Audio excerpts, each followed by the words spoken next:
Young Dudes by MsKingBean89, Chapter 46, 3rd Year, The Slug Club. Monday, 8th October 1973. Sirius, you'd better come up with the replacement words. You're the most, verbose, Sirius replied, yawning. Loquacious, garrulous. Exactly, Remus smiled. I'll work on figuring out which spell we'll need. And James, you can figure out how we need to manage to cast it on the whole house. That's going to be really hard, I think.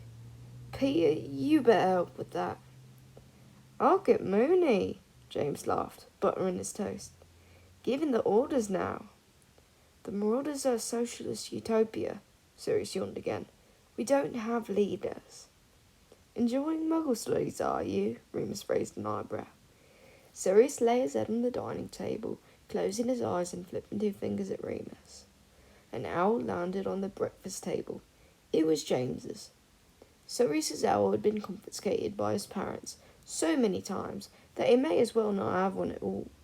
Peter typically relied on the school owls, and Remus never received post anyway. What the hell?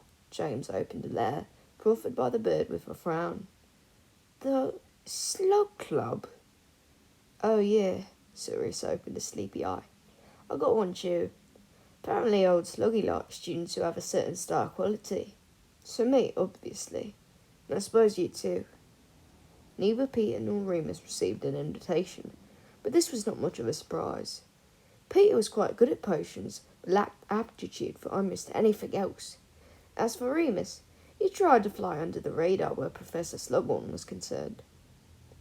We won't go then, James said, folding up his letter decisively. All for one and one for all, as Marauders. I don't care, Remus shrugged.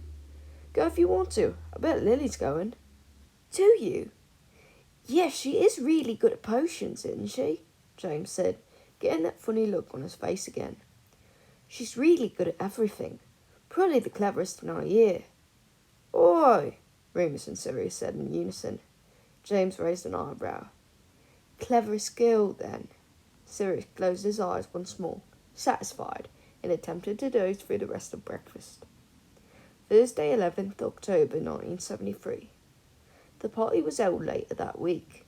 James, still uneasy about the exclusion of the 2 lesson marauders, tried to convince Peter and Remus to don the invisibility cloak and come anyway. Sirius thought this sounded like a good laugh, but Remus personally thought it beneath him. He had no desire to be among the chosen few. In the end, Peter declined to, though he'd clearly been on the cusp of agreeing to the ridiculous scheme.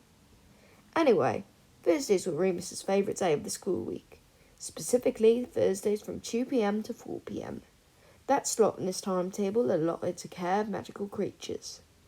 Their Wednesday lessons were always theory-based, and Remus liked those too. He'd never heard anyone talk about biology like Professor Ferox. Thursdays were given over to practical lessons, and the class would walk out onto the grounds or else arrive at the classroom to find a new creature waiting for them. Ferox sprang with excitement to show them. After Neasels, they'd seen Duxies and Krups. This week was Murtlaps. Mary and Marlene squealed at the creatures Ferox presented in a large arch-like run at the back of the classroom. Remus couldn't blame them. Murtlaps were extremely unappealing. They were rat-like creatures, with masses of writhing tentacles sprouting from their backs like maggots. We can't do Krups and Neasels every week, Ferox grinned, gesturing for them all to gather around. Not all the magical creatures we will learn about would be cute, but diversity is the spice of life, I hope we don't have to touch them, Marlene whispered, shuddering. Remus didn't mind. They were gross, but he didn't mind gross things. He had a pretty strong stomach. Professor Ferox had already told him so, last week when they were watching the Doxy eggs hatch. Remus had beamed with pride all day long. Ferox was looking at Remus now. Mr. Lupin, I'm sure I can rely on you to tell me the beneficial properties of Murtlap tentacles. Remus tried not to smile too broadly, or look too much like a goody-goody. They're really good for soothing superficial cuts and abrasions, he said promptly. And if you eat them, they make you impervious to most common X's. Excellent. 5 points to Gryffindor. Remus couldn't help smiling a bit. Who cared about the stupid slug club? Slughorn was nowhere near as cool as Ferox. Ferox was clever and unpretentious and funny and did dangerous things. Remus had never given much thought to having a career, but for some weeks now he had been entertaining the idea that whatever he did when he grew up, he would like to be just like Professor Ferox. Mind you, he'd have to start eating more, or weight training or something, because if Ferox was anything, he was broad. And Remus, though he was inches above the other marauders now in height, remained eternally weedy. "It's your metabolism," Madame Pomfrey told him when he asked one morning after a moon. "You could eat more, or rest more, but it may just be one of those things, I'm afraid. I shouldn't worry, dear. You're as healthy as can be expected." That didn't sound all that reassuring, but he accepted it. His father had been thin too, he was sure. At least he wasn't pudgy like Peter, who still looked like a little boy compared to the rest of them. This fact was made even clearer later that evening, when Sirius and James stood fully dressed in their formal robes, looking every inch the young lords of the manor, and Peter sat staring at them enviously from his bed, all ready in his pyjamas. "Do you think there'll be any dancing?" Sirius asked, anxiously straightening his tie. "Nah," James replied, desperately trying to comb his hair flat. "We'd have been told to bring partners or something." Sirius slumped on the bed. "I hate stuff like this. Mooney, you go for me. I bet old Sluggy won't notice." "Fat chance," Remus snorted from behind his copy of Verbal Assault Defensive Tongue Twisters. "Slughorn can't even remember my name half the time, and I feel a bit short-changed when he's expecting a pure-blood black, and instead he gets the half-blood kid he keeps calling Linchpin. Ugh, he's such a slimy old tosser, like an actual slug." Sirius smirked to himself and nudged Remus with his elbow. "Eh? An actual slug, Mooney?" Remus smiled back, looking up from his book. "Are you ready, then?" James sighed, tossing away his comb, apparently accepting that his attempt was futile. "Suppose," Sirius grunted, getting up laboriously. "I'll come down with you," Remus said. "Might as well go to the library. Want to come, Pete?" Peter looked at him as if he was insane and shook his head. James, Sirius and Remus made their way down to the common room, where, much to James's glee, Lily was waiting for them in a pretty turquoise dress. Unfortunately for James, however, as the three marauders approached, it became clear that it was not him she was waiting for. "Remus," she said, standing up. "You look nice, Evans," James said hopefully. Sirius sighed loudly. "I want to speak to Remus," Lily said, ignoring James. "Will you walk with me to the party?" "Not going," Remus shrugged. "Not invited." "Oh," Lily flushed a bit, looking embarrassed. "Sorry, I just assumed." "What did you want to talk about?" Remus asked impatiently. His book was heavy, and the full moon was due on Friday, making him more agitated than usual. Lily eyed James and Sirius, clearly not wanting to say anything in front of them.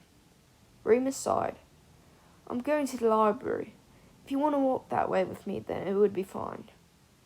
It would take Lily out of the way, but Remus decided he didn't care. He pushed through the portrait hole and heard his scamper after him, the patterned black party shoes clicking on the flagstones. "What's the book?"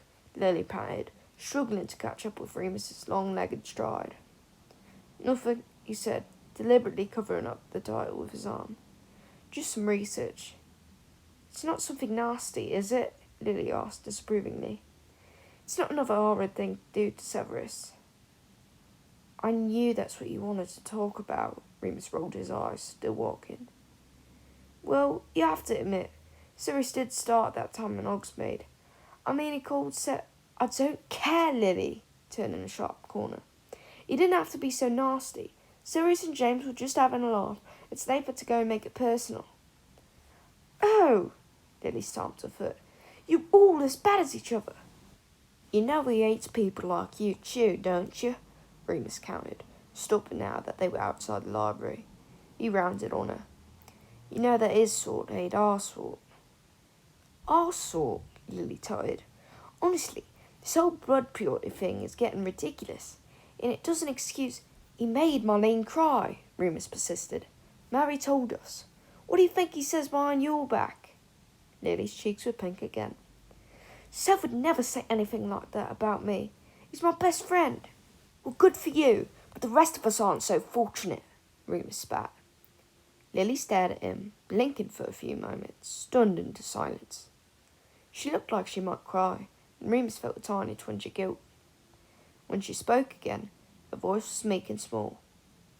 What are you going to do to him? Remus sighed. She might as well know. Not just him.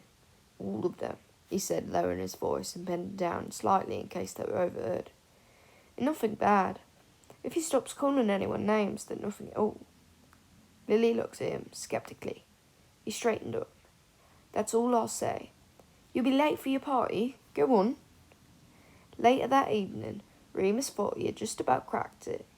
He was sitting up in the common room and had made his final notes. Now all he needed was Sirius's list of replacement words, and they could begin work on the prank. It was almost 11 o'clock when the portrait hole swung open, and Lily Evans marched in with a face like thunder. There were odd silvery marks on her dress that caught the light as she charged in. What's up, Evans? Remus asked, tentatively, still feeling a bit sorry for being so short for outside the library. Ask them, she hissed, furious. I'm going for a shower. He did not wonder who she was referring to, but if he had, it was answered within moments, as Sirius and James came through the portrait hole next, laughing hysterically. Remus couldn't help but grin too. Their glee was infectious. What did you do? It was all serious, mate. James clapped his friend on the back, then bowed to him elaborately, flaunting his hand. Sirius did the same back. Couldn't have done it without you, my dear chap. Done what? Remus asked, trying to keep the lid on his irritation as it sprang up out of nowhere. Slugs, James said. Slugs bloody everywhere. Started with these little jelly slug sweets we were laid out to eat. Simple enough transfiguration spell, Sirius shrugged with false modesty, throwing himself into an armchair and slinging one leg over the arm. But then, James sat next to Remus, starry-eyed. Then they started to multiply. And this is why Evans is pissed off with you? Well, did you see the slimy bits on her dress? And in her outfit too, I think. The really fast-moving slugs, they kind of got everywhere. No sense of humour, that one, Sirius yawned. She ought to be thanking us for livening things up a bit. The nerve of some people, Remus said dryly. See, you understand, Mooney, Sirius grinned. You'd let us slime you, wouldn't you? Remus thought it best to ignore that and address James instead. So did Slughorn know it was you? Yeah, it was pretty obvious. We were the only ones not screaming. Detentions? 3 weeks, cauldron shrubbing. That's fine. It helps me build my muscles. James flexed his arms, which, it had to be said, didn't look particularly muscular. Good news, though, Sirius piped up. No more parties for us. We're at the Slug Club. And into the history books, James crowed, causing all 3 of them to dissolve into fits of laughter.